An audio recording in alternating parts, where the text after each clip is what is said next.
생명을 전하고 또한 하나님 나라의 지혜를 전하는 박순호 TV입니다.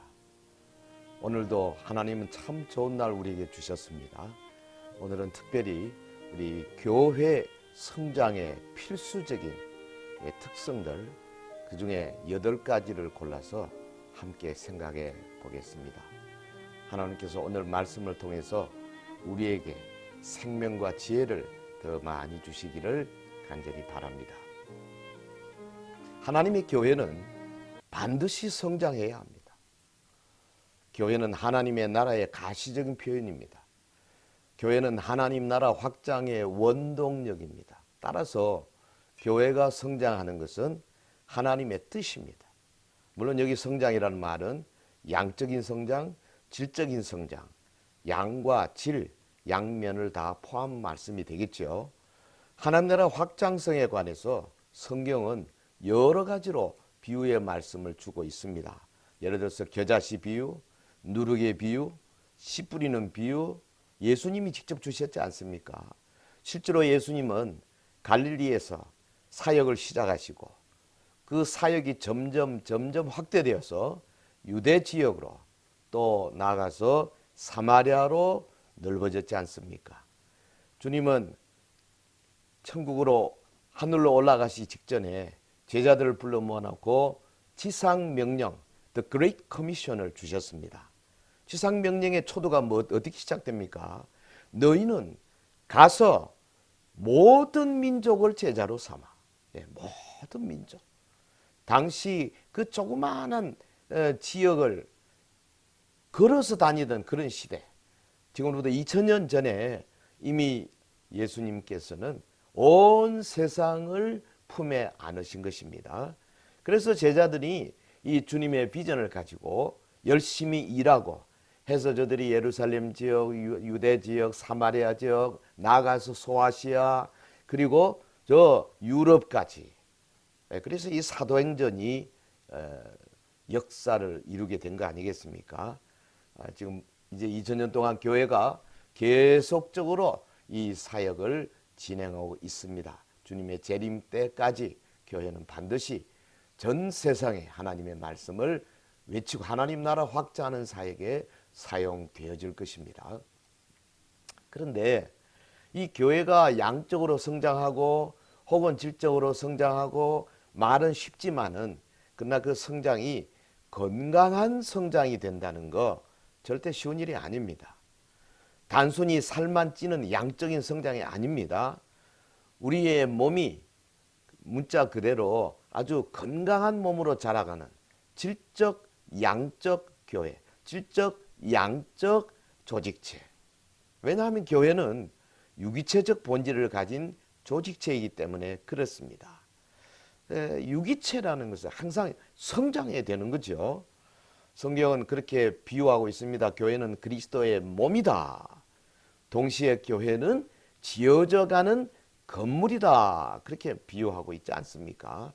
따라서 우리는 교회 성장을 우리 개인의 생각 혹은 인간적인 방법, 인위적으로 만들어야겠다는 생각을 일단 접어야 합니다.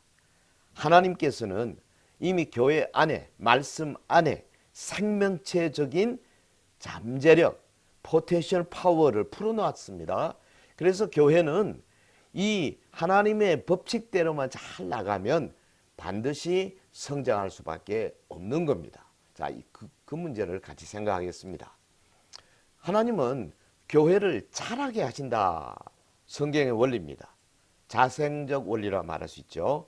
고린도전서 3장 6절 7절의 말씀이 나는 심었고 아볼로는 물을 주었을 때 오직 하나님께서 자라나게 하셨나니 그런즉 심는 이나 물 주는 이는 아무것도 아니로되 오직 자라게 하시는 이는 하나님뿐이니라. 사도 바울이 고린도 교회를 향해서 이야기했습니다.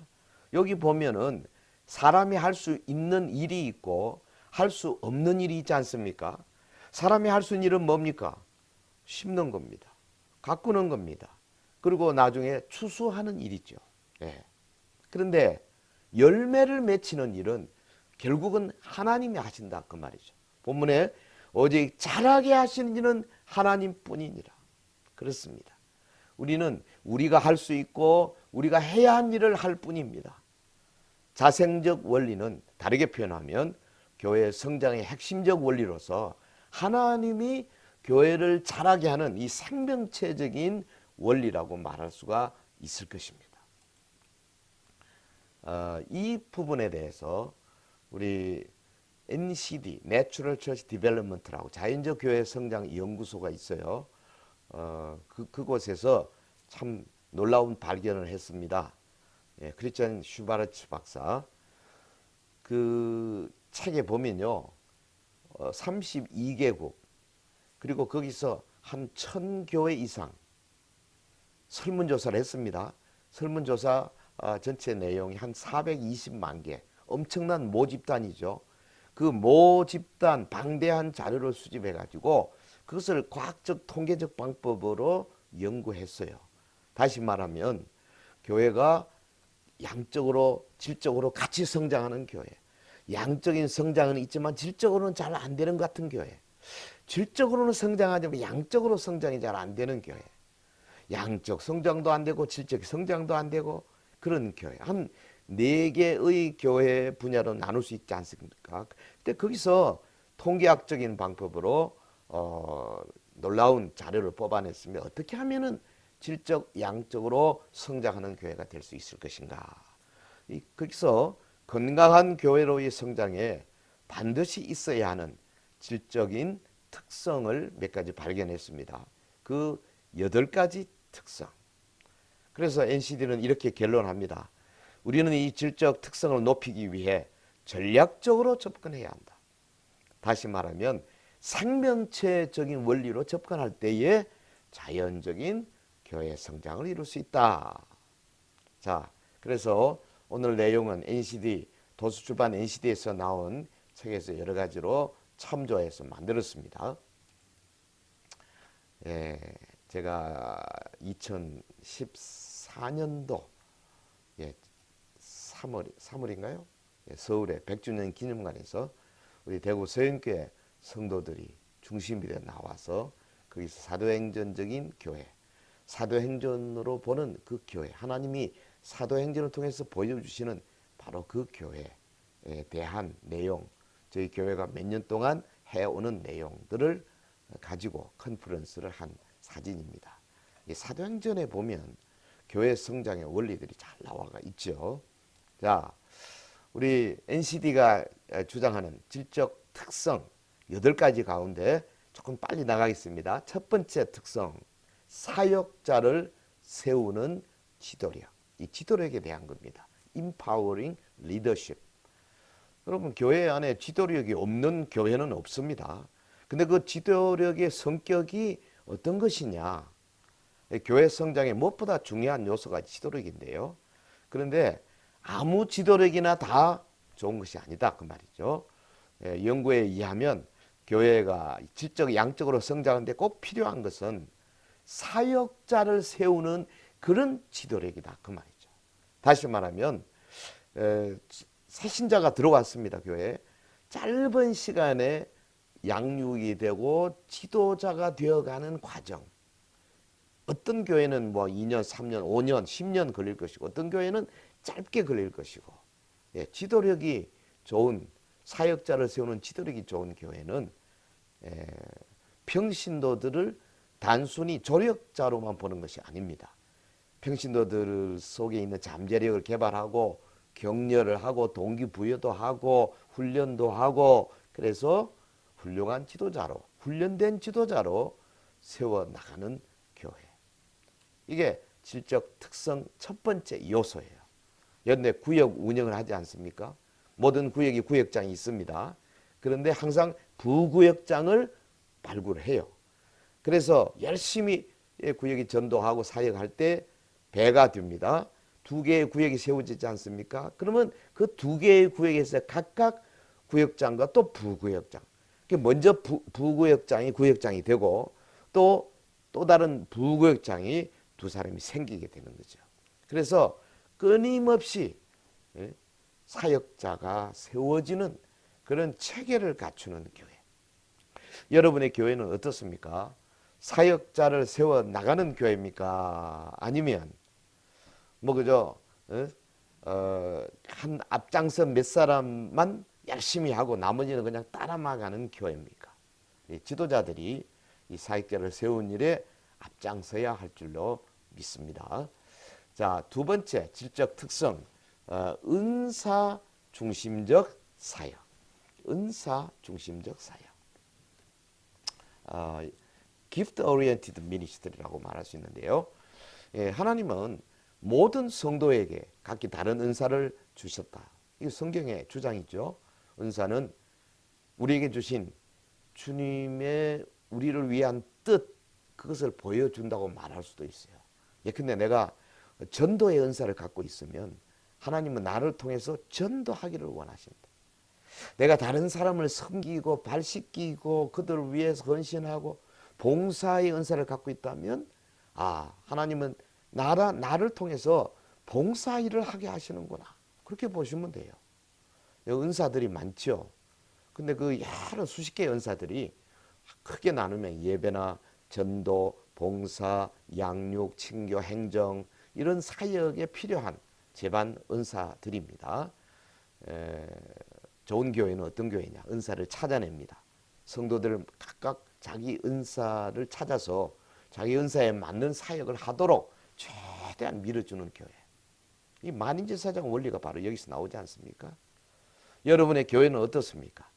교회 구성원들이 자신의 은사를 찾아서 자신의 은사에 맞도록, 그래서 그런 사역을 하도록 도와주고 있는지 자신을 보시기를 바랍니다. 자, 그 다음에 세 번째 질적인 특성, 열정적인 영성입니다. 네, 열정적인 영성. 지금 앞에 보면 지도력에 대한 거, 사역에 대한 거 했습니다. 이번에 영성에 대한 겁니다. 근데 영성도 종류가 많죠. 네, 근데 그 중에 교회를 성장시키는 영성은 passionate spirituality, 열정적인 거다. 교회 성장은요, 순수한 교리 혹은 성경 공부만으로 되지 않습니다. 성도들은 그러니까 다른 사람들에게 영향을 주는 그 열정적인 믿음의 삶, 미스프린트 나왔네요. 열정적인 믿음의 삶을 살아야 하는 거예요. 그리고 그 믿음을 다른 사람들과 나누는 것을 배워야 합니다. 성도들이 기쁨과 열정으로 헌신과 믿음의 삶을 살고 있는지, 이것을 잘 알기 쉬운 것 중에 하나가 뭐냐, 기도 시간에 어떻게 참여하는가 보면 알 수 있지 않겠어요? 열정적인 성도는 그렇게 말할 겁니다. 기도하는 시간 참 은혜로운 시간이다. 기도회가 기다려진다. 나는 우리 교회가 너무 좋다. 열정적인 사람, 하나님의 나라를 사모하는 사람. 예? 그래서 무슨 일을 맡겨놔 놓으면 뭐 뒤로 물러서지 아니하고 앞을 전진해 가는 사람, 열정적인 사람. 여러분, 교회가 질적으로 양적으로 성장하려면 성도들에게 열정적인 영성이 충만해야 됩니다. 자, 또 다른 네 번째, 이번엔 조직 문제. 근데 조직이 뭐 조직 없는 교회는 없죠. 다 조직이 있습니다만은 그 조직이 어떤 그 전통에 매인 것이 아니라 기능적으로 돌아가는 조직이죠. Functional structures. 그러니까 사역을 계속적으로 증진해 나가도록 조직이 기능해야 된다 그 말이죠. 어떤 교회가 좋은 교회냐? 이 조직은 기능적이지 않은 거다 하는 거는 참 뭐랄까요? 과감하게 폐기할 수 있어야 된다 그 말이에요. 전통적인 교회에 가보면 이런 게 참 힘들어요. 전통에 매여 있다 보면은 어느 정도냐?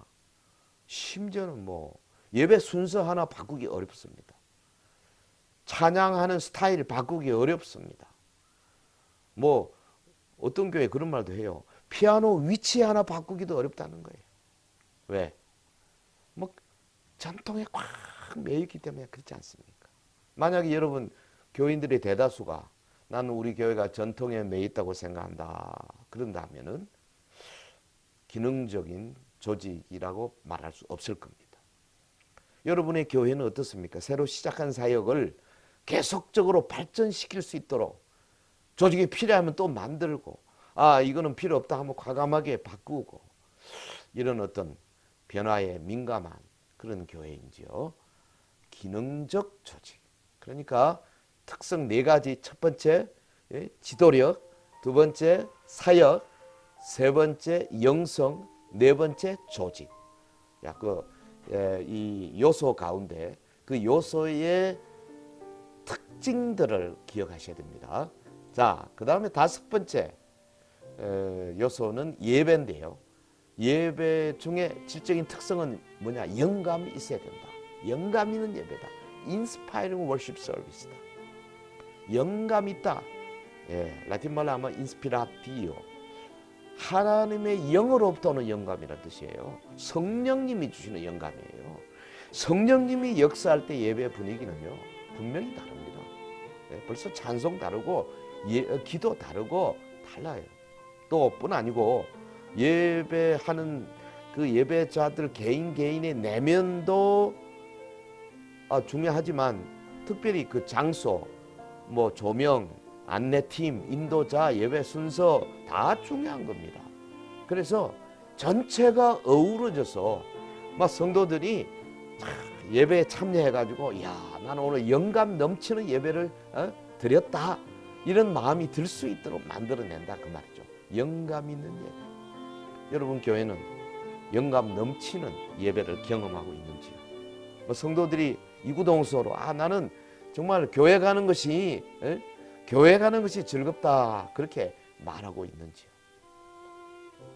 다섯 번째 특징은 영감 있는 예배입니다. 자, 그 다음에 이제 여섯 번째 특징, 소그룹 문제인데요. 소그룹은 교회마다 많이 있죠. 하지만 그 소그룹의 성격이 전인적이어야 한다. 홀리스틱 해야 된다. 전인적 소그룹이 뭐냐면 그 소그룹 안에서 교회의 5대 사역이 끊임없이 일어나고 있는 겁니다. 예배, 전도, 봉사, 양육, 친교, 이런 것들이 끊임없이 일어나고 있는 거예요. 그래서 여러분 우리 한국교회 전통적인 소그룹 구역이잖아요. 그 구역은 교회를 이루는 세포예요. 그 세포 하나하나가 살아 움직여서 예배, 봉사, 전도, 친교, 양육들이 세포 안에서 막 일어나게 될 때 이 교회는 전인적 소그룹으로 이루어진 교회다, 이렇게 말할 수 있어요. 그러니까 그 소그룹 안에서 삶을 나누는 거죠. 여러분 초신자들이 그 소그룹에 들어와서 먼저 믿는 자들의 모습을 보고 배워나가면서 훈련 받으면서 제자도를 닦아가는 거 아니겠습니까? 교회 성장의 가장 중요한 원리를 하나만 꼽아라 그러면 아마 전인적 소그룹의 번식이다, 그렇게 말할 수 있다고 NCD에서는 주장합니다. 전인적 소그룹은 교회 성장의 버팀목이 되는 겁니다. 저는 과거에 우리 서영교회 안에서 그 교회 이 구역, 전통적인 장로교 구역을 전인적인 소그룹을 만들어 보려고, 그래서 그 구역 이름도 사도행전 2장 42절 거기서 따왔습니다. 이사이 구역이다. 저희가 사도의 가르침 받아 서로 교제하며 떡을 떼며 기도하기를 전혀 힘쓰더라. 그 안에서 기도가 일어나고 예배가 일어나고 교제가 일어나고 양육이 일어나고 사도의 가르침을 잘 받고 그런 거죠. 여러분 전인적 소그룹 정말로 중요합니다. 여러분의 교회는 정기적인 소그룹 모임에 참여하는 교인들이 전체 몇 프로나 되는지 한번 살펴보시기를 바라고, 여러분의 교회가 유지하고 있는 이 구역 혹은 소그룹이 전인적인지 홀리스틱한지 살펴보시기를 바랍니다. 자, 여기 제가 그림을 하나 그렸는데요. 이 소그룹 안에 성도들이 서로 모여서 손을 잡고 기도하고 나누고 삶을 서로 쉐어링할 때에 성령님이 함께 하시고 또 양육이 일어날 수 있는 거죠. 자, 일곱 번째 특성, 전도 문제입니다. 근데 전도가 무조건 전도하는 것이 아니라 필요 중심적으로 전도해라. 예, 질적 특성 7번째, 필요 중심적 전도. Need Oriented Evangelism입니다. 뭐 사실 전도의 중요성을 뭐 강조할 필요가 있겠습니까? 근데 전도의 방법, 원리, 뭐 전도 방법도 중요하지만 그보다 더 중요한 것은 저는 원리라고 생각합니다. 예, 전도는 누구나 다 전도해야 된다 그렇게 말하지만 실제로 전도할 수 있는 분들은 전도의 은사를 받은 사람들인데요. 피로 와그너 교수가 조사한 바에 의하면 전체 교인들의 한 10% 이하라 그래요. 예. 교회는 이들을 찾아서 전도 사역으로 격려하는 교회가 되어져야 합니다. 예, 전도의 초점이 어디에 있습니까? 불신자들이 당면한 문제가 뭔지, 그들의 필요를 어떻게 하면 충족시킬 것인가, 그게 초점이에요. 핵심이 뭡니까? 전도에 교인들이 불신자들과 이미 관계를 다 갖고 있지 않습니까? 그 관계를 전도를 위해서 기회로 삼아라. 또 다른 뭐 기회를 만들어 하기는 이미 늦어요. 대부분의 성도들은 주변에 믿지 않은 많은 사람들과 관계를 갖고 있어요. 그 관계를 이용해서 그들의 불신자들의 필요가 뭔지 이걸 파악해서 전도한다. Need Oriented Evangelism. 여러분 교회 어떻습니까?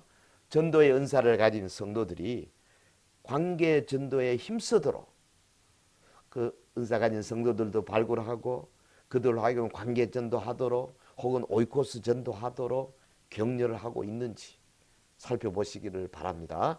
자, 질적 특성 8번째, 사랑의 관계입니다. Loving relationships.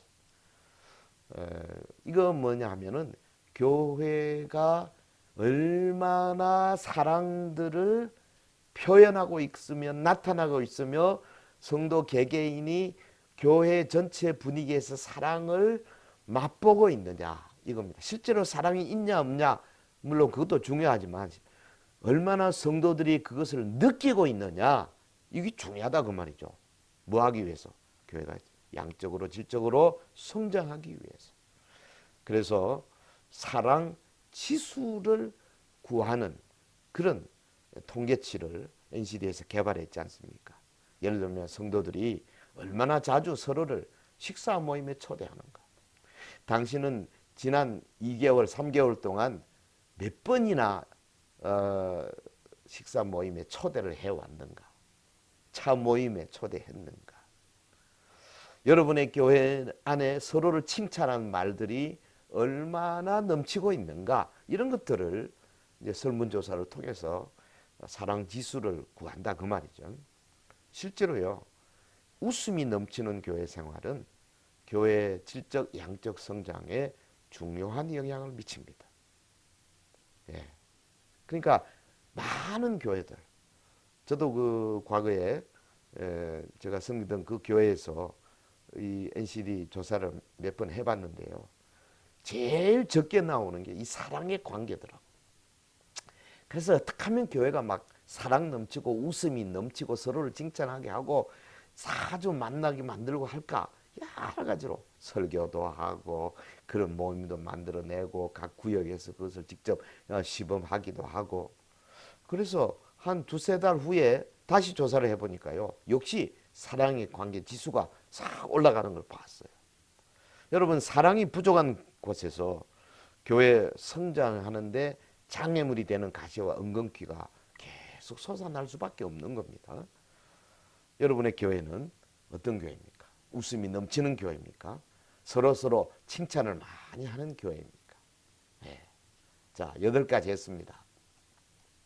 교회 성장의 필수적인 8대 특성. 거기 1, 2, 3, 4, 5, 6, 7, 8 그 제일 오른쪽에 있는 지도력, 사역, 영성, 조직, 예배, 소그룹, 전도, 관계. 요거 색깔을 다르게 할 걸 그랬습니다. 이 8개의 요소는 모든 교회에 다 있습니다. 근데 그 팩터를 어떻게 특징 지우느냐, 어떻게 캐릭터라이징 시키느냐, 지도력은 사역자를 세우는 거야 되고요. 사역은 은사 중심적이 되어야 되고요. 영성은 열정적이어야 되고, 조직은 매우 기능적이어야 하고, 예배는 영감이 넘쳐야 되고, 소그룹은 전인적이어야 하고, 전도는 필요 중심적이어야 하고, 서로서로의 관계는 사랑 넘치는, 칭찬이 넘치고 밀어주고 격려하고 발시켜주는 그런 관계여야, 그래야 교회가 성장한다, 그 말입니다. 이 8가지 특성 중에 그 어떤 것도 무시될 수가 없습니다. 모든 요소들이 상호작용할 때 건강한 성장이 가능하지요. 예컨대 열정적 영성과 또 그게 뭐로 연결됩니까? 필요 중심적인 전도가 연결돼요. 혹은 은사 중심적 사역이 같이 연결될 수밖에 없어요. 하나가 올라가면 따라서 뒤따라 올라가는 경향이 많이 있지 않습니까? 그 8가지 중 하나라도 부족하면 교회가 건강하게 질적으로 양적으로 성장하기를 기대하기가 어렵다. 이것이 연구의 결과입니다. 여러분, 우리는 이런 교회를 꿈꿔야 되겠습니다. 8가지. 지도자의 몸과 마음이 진정으로 교회 성장에 헌신된 교회. 대다수 교인들이 교회 유익을 위해 자신들의 은사를 사용하고 있는 교회. 대다수 교인들이 넘치는 열성을 가지고 믿음을 실천하는 교회. 교회의 성장에 기여하는가 여부에 따라 조직을 평가하고 그 조직을 새로이 만들기도 하고 또 폐기하기도 하는 교회. 그리고 한 주 동안 예배가 가장 기다려지는 교회. 성도의 교제를 통한 사랑과 치유의 능력이 구역 안에서 끊임없이 경험되는 교회. 참 좋은 교회죠. 그리고 대다수 교인들이 자신의 은사를 따라 지상명령을 이루도록 전체적으로 도와주는 그런 교회. 그리고 우리 예수 그리스도의 사랑이 교회 모든 활동에 나타나고 있는 그런 교회. 이런 교회를 꿈꿔야 되겠습니다. 여러분의 교회는 이런 교회를 향해서 지금 나아가고 있습니까? 교회의 질적, 양적 성장을 위해서 우리가 해야 할 일이 있어요. 저는 그렇게 생각합니다. 사도행전을 열심히 공부해서 초대교회의 여러 모습을 배워야 되겠습니다. 특히 전인적 소그룹을 지향하는 구역 모임에 더 많이 참여해야 되겠습니다. 대부분의 교회가 구역에 글쎄요, 전체 교회 성도의 한 30% 이상 참여 많이 하는 교회다, 이렇게 보이는데요. 적어도 한 70%, 80% 참여하게 될 때 정말 교회는 질적, 양적 성장을 하게 될 것입니다. 특별히 열정적 영성의 향상을 위해서 우리 기도회에 합심하는 그런 교회가 되면 좋겠어요. 저는 금요 기도회가 굉장히 중요하다, 그렇게 생각합니다. 우리 한국 교회가 전통적으로 가지고 있잖아요. 그래서 금요 기도회는 가능하면 담임 목사가 온 성도들 적어도 한 2시간, 3시간 막 말씀 전하고 같이 통성으로 기도하고 개인 기도하고 하는 이 기도회가 살아 움직일 때 열정적 영성으로 성장하게 될 것입니다. 특별히 사역팀을 많이 만드십시오. 그래서 성도들이 자신의 은사를 발견해가지고 그 은사에 맞는 사역팀에 참여할 수 있도록 교회 전체적으로 격려해 줘야 되겠습니다. 그리고 우리 모두 다 제자훈련에 뛰어들어서 지도력을 키워나가는 그런 교회. 우리가 기도하고 나가면 하나님의 성령께서 반드시 도와주실 줄 믿습니다. 교회 성장의 필수적인 8가지 특성 우리가 생각을 했습니다. 정말 하나님께서 이 8가지 특성들을 통해서 교회들을, 우리 한국 교회를 많이 성장시켜 주시기를 간절히 원합니다. 하나님의 놀라운 사랑, 하나님의 놀라운 뜻 여러분 가운데 끊임없이 이루어져서 여러분이 섬기는 교회가 정말 이 8가지 특성으로 충만하게 되기를 예수 이름으로 축원합니다. 감사합니다. 다음 시간에 또 뵙겠습니다.